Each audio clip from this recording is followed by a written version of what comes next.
સવારે deputy health officer દ્વારા અમને એક માહિતી આપવામાં આવી કે એક આજવા રોડ પર જે કસ્તુરબા વિદ્યાલય કરીને છાત્રાલય છે ત્યાં છોકરાઓને ફૂડ પોઈઝનની અસર થઈ છે એ તપાસ કરવા માટે અત્યારે અમે આવેલા છે. હજુ હમણાં જ આવે છે.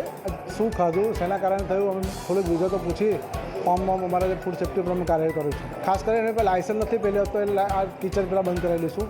લાયસન્સ વગર કોઈ ધંધો નહીં કરી શકે એટલે કિચન અત્યારે બંધ કરાવી લઈશું. એ એક્ઝેક્ટ હજુ ખબર નથી, હમણાં જ આવ્યા છે અમે. અહીંયા આજવા રોડ ખાતે કસ્તુરબા સ્કૂલ છે, છાત્રાલય છે. ત્યાં 8મા ધોરણની બાળાઓ જે લાલબહાદુર સ્કૂલમાં અભ્યાસ કરે છે. અહીંના સ્ટાફના જણાવ્યા અનુસાર છોકરીઓએ શનિવારે સાંજે ત્યાંથી પફ ખાધા હતા અને ત્યારબાદ એ લોકોને એવી તકલીફ રહી હતી ઝાડા ઉલટીની.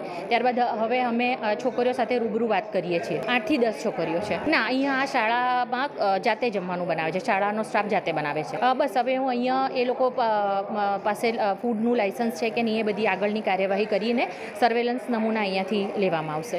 हमसे जुड़े रहने के लिए हमारे YouTube चैनल को सब्सक्राइब करें और नई वीडियो की नोटिफिकेशन के लिए बेल आइकॉन को दबाएं.